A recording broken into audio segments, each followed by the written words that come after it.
Thanks for tuning in to the first episode of Totally Not a Podcast, our new weekly show where we review each and every new Dragon Ball Daima episode. Just a heads up, there are a few audio issues in the first few minutes, but we will get that all ironed out for next week, so without further ado, enjoy.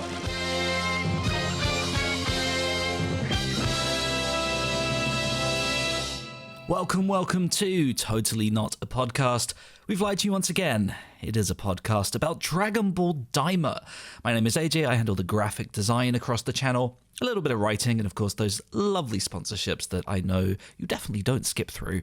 Joining me is another one of the Totally Not Monkeys. It's Tyson, the TikTok, YouTube Shorts guy, and of course also here is the man of the hour, the one who started this terrible lie, Totally Not Mark, who is actually Mark. It's very nice to see all of you here.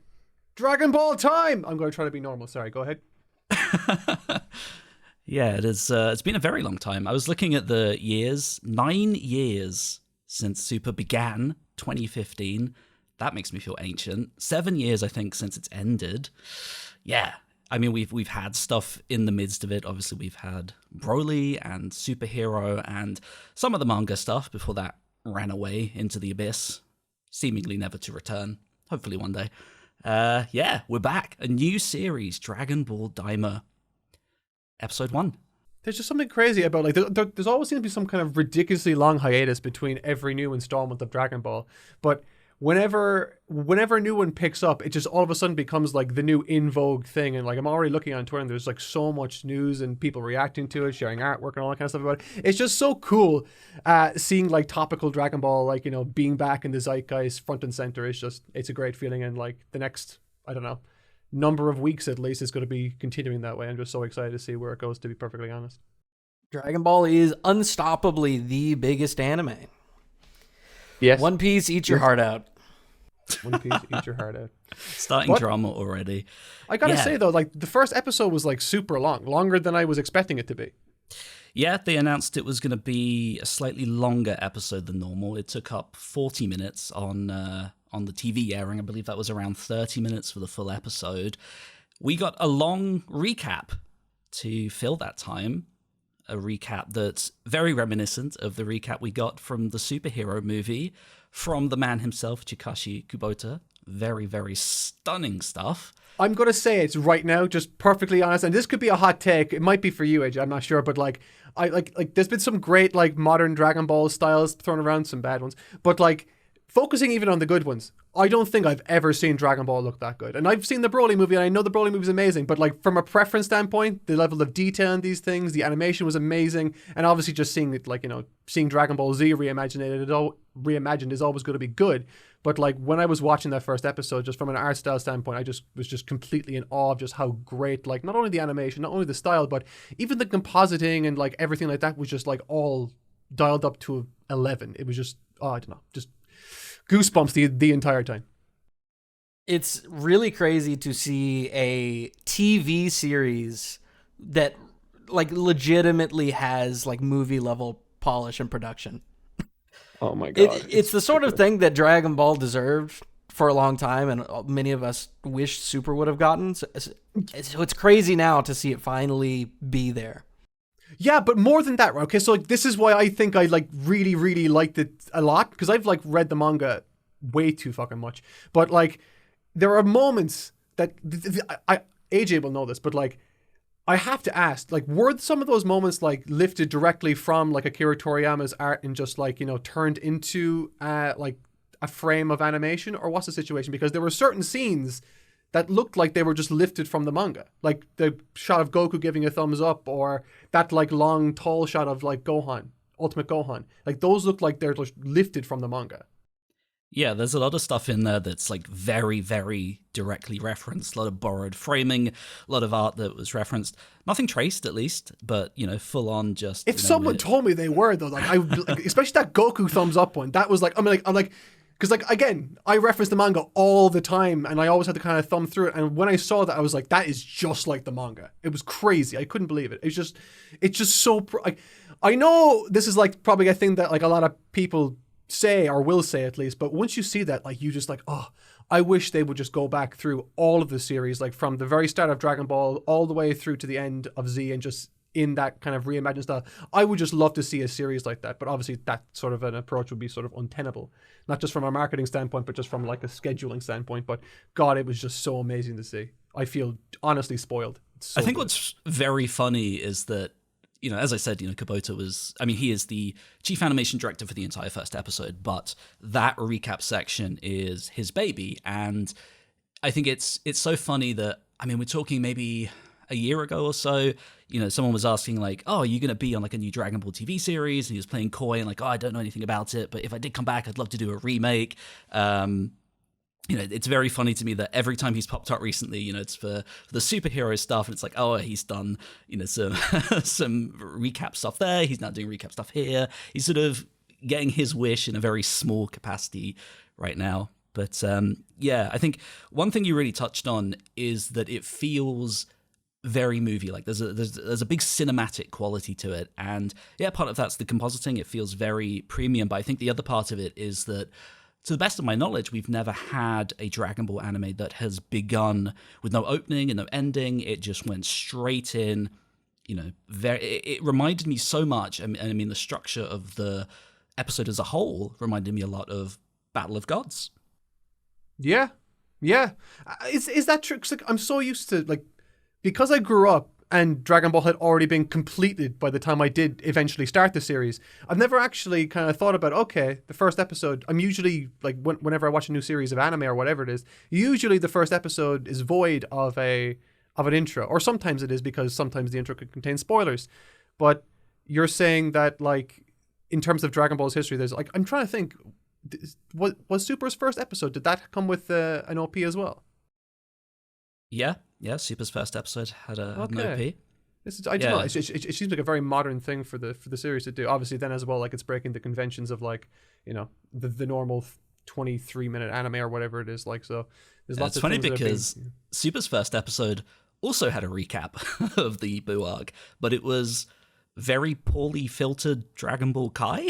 Yeah, I just feel like I feel like Daima right now is like the culmination of, like, they might have been trying to figure things out with Super. They were obviously dealing with a very bad schedule, but, like, I feel like they've figured it out for Daima, and they have, like, what sounds like a very forgiving schedule. So, like, I'm just very excited for the next episode, and there's more that I want to say about this one, but we can progress through it as you guys want. I do think one of the things, talking about how premium this feels compared to pretty much any other Dragon Ball show before, is this is really the first time that we've had a Dragon Ball show with such a tight like culture of supervision. All the shows before, Dragon Ball, Dragon Ball Z, Super, GT was as close as we got to this.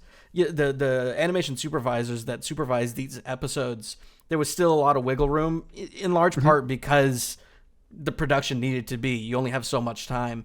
But it's very clear, both because they can and because it would seem they're interested in it, that the supervision for the show is very tight. It's hard, which of course makes AJ's job a little hard. But they're very tight supervision. It's harder to point out, like, oh, there's that animator. I can see his quirk, because everything is a lot more smoothed over, which, again, very premium look. Bummer for AJ, though. Bummer for AJ, yeah. No, I think it's interesting because it's very reflective of where the industry is now. We're in a very focused point in anime where everything needs to look as consistent and polished as possible. In an era of Demon Slayer and Jujutsu Kaisen and whatnot, it's all about that big premium feel. And I think what's quite funny is that obviously Dragon Ball Daima, it's aging the characters down, but Dragon Ball Daima as a production is very grown up. It is, it's not a long form anime. It's in a late night slot at 11:40 p.m. in Japan. For context, Demon Slayer was 11:30 p.m. on Saturdays. This is a new slot for Dragon Ball. Normally, it's been in those Sunday morning slots. In the past, it was on, I believe, Wednesday afternoons before that shifted to Sundays. So it definitely feels different and is different. Every approach is very different. And I think you can definitely feel that. To move into the story then. Yeah, please. I really want to talk about that. From the beginning. Yeah. So we've touched on the recap, but I think what is amusing is that this recap doesn't just exist for fans to go, oh, hey, it's that old thing we're watching again. We are seeing some new characters here who are watching it, like us, going through our favorite cool AMVs. Yeah. We have a character called Goma. Very little, small man with strange-looking Jiren gear. And most importantly, it's going to be a character that I will be able to pronounce correctly moving forward in any video that I make. So I'm already a massive fan of this character. And joining him is another Kaioshin, whose name is Degesu, I believe. Okay. And with him, later, we get Dr. Arinsu. And I think what's interesting if people aren't aware is that their naming scheme is identical to what you see from Zamasu, which is that these are all archaic forms of to be in Japanese. You know, in Japanese, you end lots of sentences in desu. These are all different versions. If you've seen One Piece, you will have heard a lot of these uttered in the Wano arc, where you had the samurai using lots of archaic language. So they all share the same name puns, which is, I thought, quite cute and showing Toriyama's consistency there. Yeah, whenever there's something new released from Toriyama, and so, it's always very clear when he's like put a lot of thought into something, or when he's like, you know, dropped something. Because I don't know what it is, but whenever something new like this comes out, it's coated with like, oh, there's just suddenly a rush of new canon and a rush of new confirmation of things that were theorized about, like obviously there was the mention later on about, like, you know, how old like Saiyans get a growth spurt and all that kind of stuff. I'm sure we'll talk about that later, but like even little small things like, you know, pointy ears being indicative of, you know, like creatures or entities being from the demon realm. Like all of a sudden now we go from like watching Dragon Ball like when we're kids and like, oh, Piccolo's a demon. Oh wait, no, he's not. He's a slug. Oh wait, no, he's actually a demon again. What's happening? So it's like everything is sort of like kind of like being pulled and yanked in different directions. And when I heard that, like, there's an Namekian, and I forget his name. You probably have it written down somewhere. But when they were said that, like, oh yeah, no, we're demons, I'm like, you know what? That makes a lot of sense. You know, like, that's great. Now that we have a kind of like some kind of like defining trait to look at now, like whenever we see someone with a pointy ear, we're like, they're originally from the demon realm. That's, I don't know. I love stuff like that because it's like kind of ties in retroactively changes our kind of like view of almost everything, really. But before we dive into well, actually, no, this is pretty much one of the first things that I noticed, actually, now that I mention it.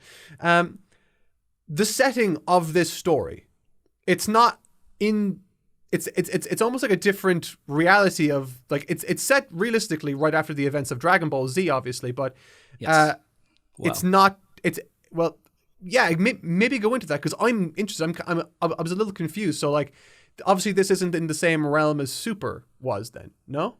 Yeah, so this is the big talking point that a lot of people have focused on from the episode. So it takes place after the demise of Majin Buu, before the end of Z. This is Trunks' 9th birthday.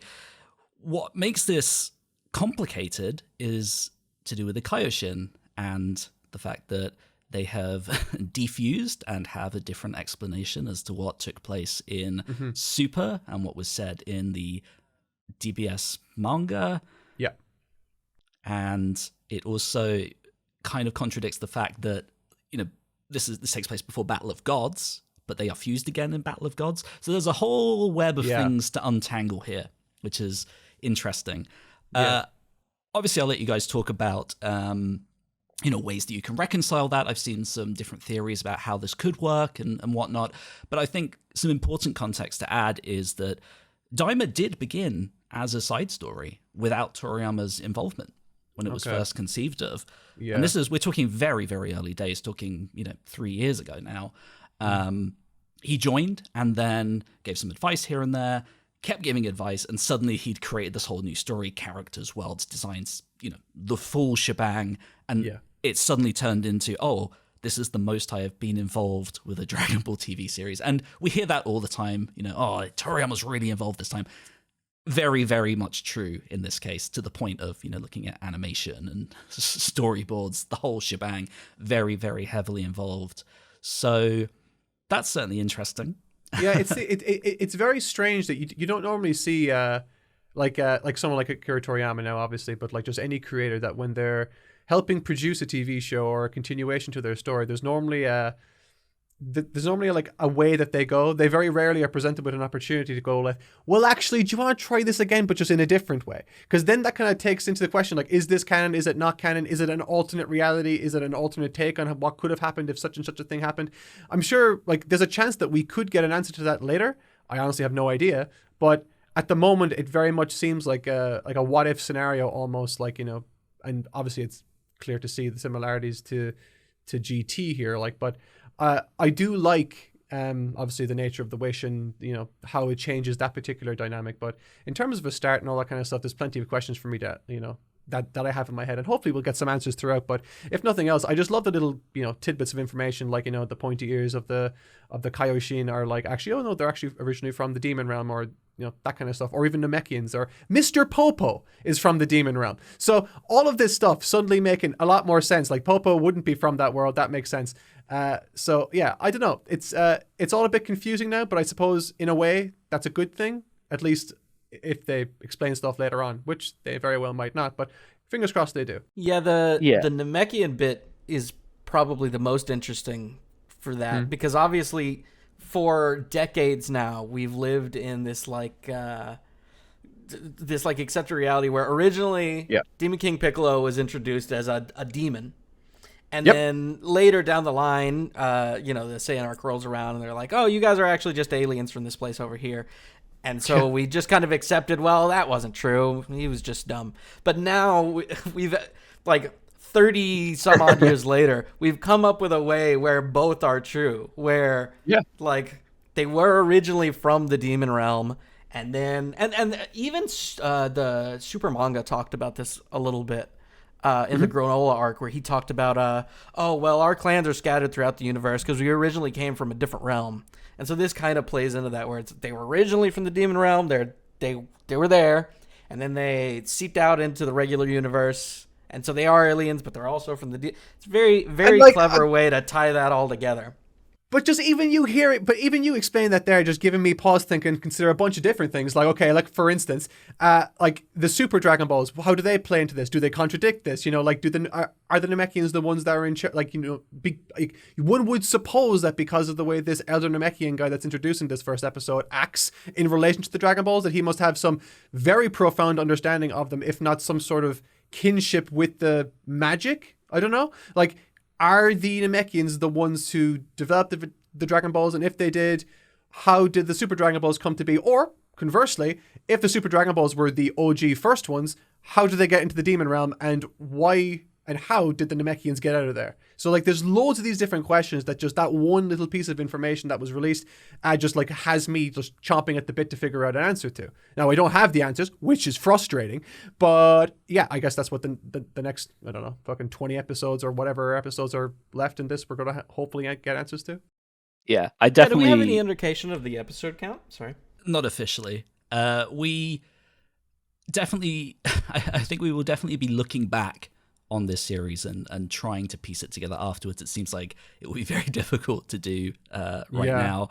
But I think speaking of Dragon Balls, this did drop some very interesting lore, which was the Dragon Balls in the Demon Realm, which are guarded by these things called Tagami, which, for those who don't know, means Lord of the Balls or Ball Lord.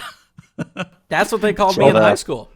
Yeah, whichever you prefer. So, yeah, it's very interesting to see these very strange, almost kind of robotic-looking things. I mean, they have the Dragon Balls sort of embedded in their bellies, I think we saw, and that's kind of it's kind of giving Shadow Dragons a little bit.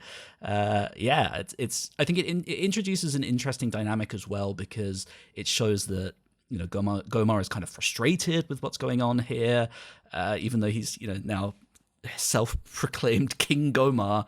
He's still forced to go off and use their Dragon Balls. There's some interesting lore to unpack there. Yeah, definitely, especially with those like guardians that are guarding the Demon Realm Dragon Balls. And like there was a remark that the Kaioshin's name. What's his name again? Degesu, I think, if I recall. If I'm remembering correctly, now I've only seen the episode once. I will watch it again. But didn't he say something that he seemed very surprised that the Earth's Dragon Balls had like 3 wishes. So I'm assuming there's like a different count of wishes for them and it's less than that. But it's interesting. And as well, they did mention that like because of Earth's situation that they're kind of like, you know, their wishes might be divined or dictated by white magic or something. And so it kind of like makes you wonder then, what does that like, does their dragon like, you know, have a different set of rules? Does it like, you know, is it capable of different things? There's like loads of like, you know, because of his surprise, you can almost read into a little bit about what this new dragon that's in the demon realm is capable of or not capable of. Yeah, we went very RPG with the black magic and white magic stuff, which I thought was really interesting.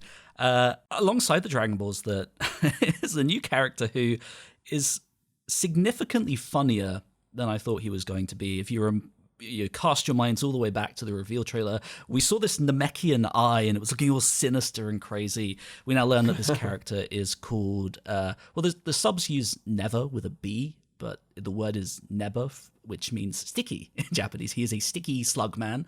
Okay, fair enough. Yeah, he is incredibly funny, doesn't shower, very much a Dragon Ball fan self-insert. Great guy.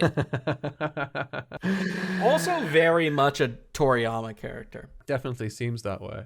Like, I mean, just again, there's just so many questions that are created by just the advent of his character alone. Like just to pick one thing, like the fact that he has this sort of divine control that we've never seen before from the Dragon. Like the entire point of early Dragon Ball was to spend like an inordinate amount of time looking for these balls and just kind of like undergoing all these different challenges. And it did get easier and easier over time to the point where it just became a quick errand, like as recently as Dragon Ball Broly.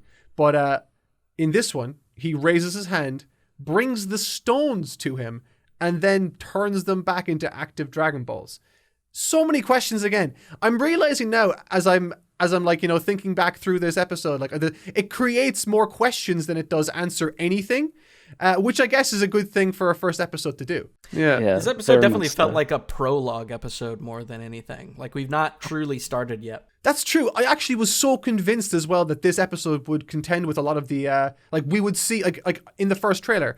Famously, there's just constant shots of them being kids. And I thought that was going to happen in the first episode. But it didn't. It didn't at all. That's the last. Well, kind of. For about half a second, yeah. Right, but we didn't see any kids, though. No, not yet. Yeah. So, yeah. I'm very interested. Also, by the way, I did... I went to dinner between seeing the episode and this podcast, and I got to show my brother, who's like really big into DBZ. We both watched it together, but I'm obviously much more into it. And he recently got into Super, and he really liked it.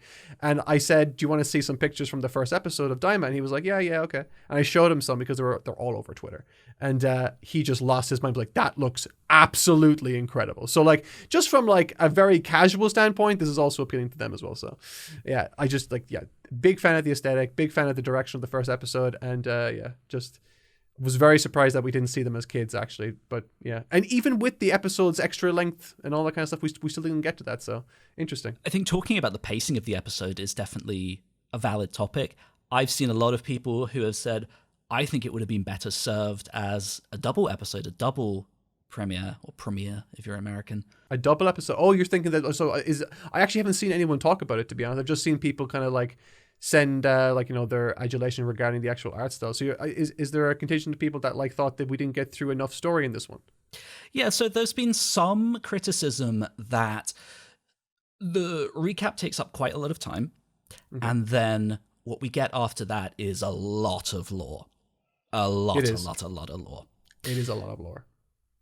But I really enjoyed that recap, to be perfectly honest. I also did. Again, this sort of takes me back to that Battle of Gods thing of like, I am being introduced to a new character, a whole new unexplored realm. I mean, they mention a demon eye. They mention a character called Abra. Like, there's so much going on here. Yeah, that's a Pokemon. The demon eye thing is like, There's another thing as well. I'm just remembering all these things. Like, because they have 3 wishes, I know that Goma has he has 2 in mind. He obviously wants to make them all kids, but he also wants to wish for the demon eye thing, right? That's the thing that gives him power. Or I think that's what he said. Yeah, I believe that's what was said. Yeah, well, it's handed down from different demon kings and all that kind of stuff, and he's the self-proclaimed new demon king, so I guess he thinks whatever. I'm not actually 100% sure. I assume it's to do with power. I think he said power, but the third wish is something that the Kaioshin, that his attendant, is like very eager to like wish for something, and we still don't know what that is. So that I am curious of. And we also saw like another kind of like blue face, shadowy character, also with like demon ears and stuff, like looking on in the corner, unseen. Oh, there's another character. What's her name again? I've forgotten it. AJ, do you remember? Are you talking about the... Dr. Arinsu or something like that? Yeah, Dr. Arinsu, yeah. Correct. Yeah. It's nice that they have medical professions over there as well. She is very powerful plot. Yeah. Very Yeah, I think what I find interesting about her is that she's... So, how do I explain this? If you think about, for example, the Buu arc, right? We've seen villains who are off and kind of doing their own thing, right? So, you know, we see Buu, and he's kind of like, fuck you, Babidi and Dabra and whatever, I'm going to go do my own stuff. Yep. But he's kind of a chaos baby. He's not, you know, he works in a very different way to someone like Dr. Arinsu, who, you know, is obviously in league with these guys, but shoots off of her own accord, is very defiant. She has a very interesting personality and very interesting personalities. And I thought she was... But more than that, again, this episode is like, okay, so like they go and they leave the demon realm, which was a whole trip in and of itself that I want to talk about. But when they do leave, and the last small fish that, out of context, this is going to sound insane, but the last small fish that they actually encounter that gives them directions to, like, you know, what is a Universe 7, and then like, was it Section 3 they were talking about? I don't know. But she said, oh yeah, no, that direction's been really popular. No, not suggesting that, like, okay, there's only, like, you know, been a handful of people, but by the sounds of it, quite a few. We know of two already, which were obviously Bibidi and like Babidi and Debura, but apparently this girl as well. I don't know why. Because she seemed to show interest when he was going to wish for like them to be young again. I don't know if she has some kind of, like, you know, counter plan in her own interest, like you were saying, AJ, that like she seems to be kind of like really smart, that she seems to be sort of like defiant in a way. I do wonder to what degree she'll play in the story and to what end. Doesn't make a lick of sense to me. Seems like a third party almost, based upon the way that they framed her in the demon realm. Like, obviously she is in leagues with them to some extent, but she kept like invading on them in a way that, like, mixed with the fact that she took off on her own, she seems like a rogue party, which is interesting because it's obviously building up a mystery of like, what's even her deal? Yeah, I don't know. I really don't know. Like, this whole demon realm thing, I'm still kind of like, I feel like trying to make sense of it right now is trying to catch smoke with your hands, because we don't have enough information on the culture, the mechanics of that world, or anything. Like, I mean, as I like pointed out earlier, like it seems that their Dragon Balls work differently, and I mean, they clearly have a different control over them, which, by the way, fundamentally changes the entire series. So like, I'm very interested to see what they do with this new angle. And like, I don't even know who this new, like we know his name, the new Namekian, but like I still don't know like what he's about or why he's there in the first place in the demon realm. Like, he seemed to say that, like, he seems to be under the impression that he was the last Namekian, but, you know, was pleasantly surprised when he saw Dende and when he saw others. So it's it definitely kind of, like, you know, boggles the mind and see where he's going in all this, and, you know, why he seemed to think that way when in reality we know there are loads of Namekians in Universe 7. Yeah, I'm just so blown away. Like, again, you know, there have been some minor complaints just about that recap length and the plot exposition, but I mean, everything that we've outlined so far, to me, I just find fascinating. To me, that's such a great hook, as opposed to speed running through this and then, okay, we're kids now. Okay, I guess we're gonna shoot off and having episode 1 end with them heading to the demon realm or whatever. Like that. Yeah. That's a cool ending, but to get all of this new lore that, you know, presumably will have big ramifications throughout the story. I mean, to me, that's much more interesting. And again, just takes me back to Battle of Gods. Like, it's something like, we have this hierarchy and an oracle fish, and there are like. But see, this is kind of like why I have full faith in this. Like, I kind of assumed this first episode would be this, and I'm very thankful that it is.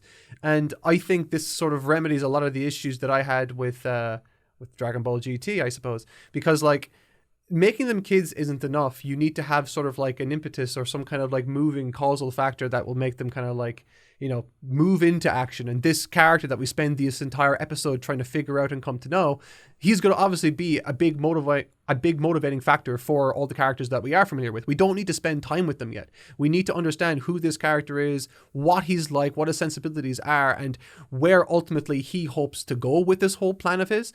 And once we have that, then we at least have a starting point, an ignition. We have our main cast that can fill up and make us enjoy and love the middle part. We're going to get plenty of them.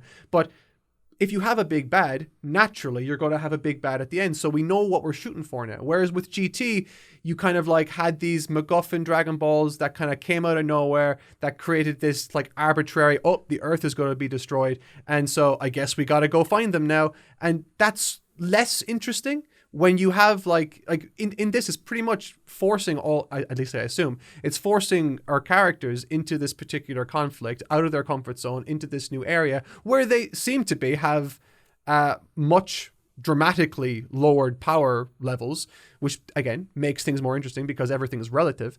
But more than that, we know what they're shooting for now. So we know and can measure as we're watching episode after episode if we're getting closer to this final destination. Whereas with GT, it just didn't really feel that compelling. I think because it lacked that. And I think this was like, at least in my opinion, this seems like Toriyama's problem solve for that. Create a big bad, introduce us to him, bond us, or at least familiarize ourselves with him. And now we can, you know, go back to the main cast that we all know and love in the next episode and just try to figure this whole thing out. The difference in approach is definitely kind of the difference between the like original Dragon Ball arc with Pilaf and gang versus kind of like the approach that Toriyama started shifting to like around Demon King Piccolo, where like GT took the original arc approach where, you know, there is a vague inciting incident and then it's all right, let's go see what happens. And we don't really know where we're going along the way, but we trust that it'll be funny and interesting along the way. Whereas, you know, by the time we got around to Demon King Piccolo and on, it was, here is an inciting incident. That is the end goalpost, and we are going to be moving that direction along the way, which is definitely more compelling as far as like serial story goes. Whereas early Dragon Ball, and to a lesser extent GT, was kind of not as serial in the beginning. They were, you know, like Simpsons episodes or self-contained stories. We used sort of that thing in early Dragon Ball, where there was obviously a narrative through line, but for the most part, it was just, oh, this week we meet this pig guy who steals children. Oh, next week there's this rabbit that turns people into carrots. And we just kind of, he moved away from that eventually, and we're kind of seeing that with Daima as well. But I feel like the progression into that though is a bit gradual. Like an issue that I had with GT. I see a comment there, and it's one that I've talked about a lot. Like, so GT still had the best ending for the series of Dragon Ball as a whole. You know what? It was a great episode. I love the episode. It makes me cry. So that means that I love it as much as the vast majority of people, maybe even more. But the biggest issue that I had with it was that like it was an ending that could have been kind of slapped on to any series. It didn't need to be GT. Now it's a great final episode, but it's a great final episode despite it being at the end of a GT series. And like that might matter to you, it might not matter to you, but to me, a great ending needs to be informed by the events that led up to it, not just be something that can work no matter what. Regarding the actual tonal, like the tone of the series that you're mentioning, Tyson, again, GT sort of like went from serious, which was the end of Dragon Ball Z, to really funny, lighthearted, nothing serious anymore. Whereas I feel like the actual segue into Daima feels very natural. It does feel like we're starting a new arc again, obviously. Now, like assuming that, you know, let's just put Super away for a second, because that's a whole bag of spiders that I can't even make sense of combining this series with that. So if we're jumping directly from like Boo to this, like it's there's a compelling level of seriousness to it with plenty of Toriyama humor, and it doesn't feel jarring, if that makes sense. And I like that.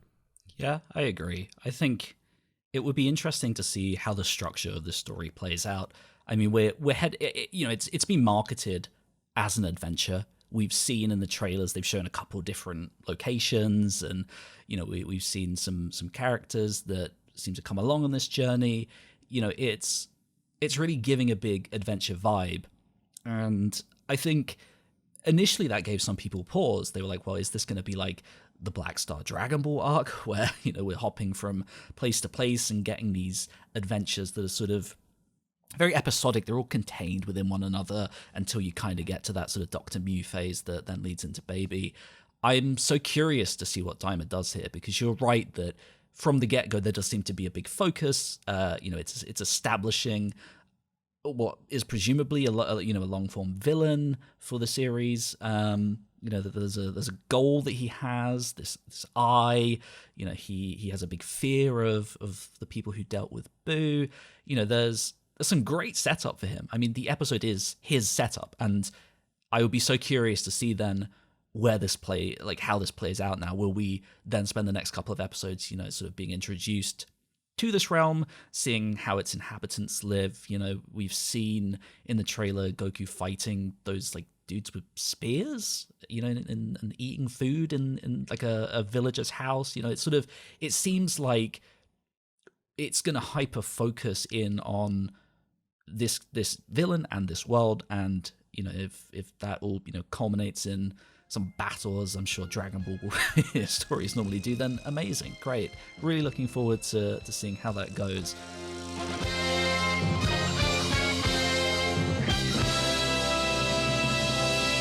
Thanks again for tuning in. Honestly, I didn't know what to fully expect with this new series, and I had plenty of apprehension, but this one was truly brilliant in my opinion. It might have been a little slow in terms of pacing, and I've certainly seen some folks complain about the recap portions, but overall I think the extended runtime, beautifully polished animation, and crazy important nuggets of lore that were dropped more than made up for it in my book. You can catch us live every Friday at 2 p.m. Central. That's about 8 p.m. Irish and British time, which also includes an extended listen and Q&A session. But for now, we'll see you all next week on Totally Not a Podcast.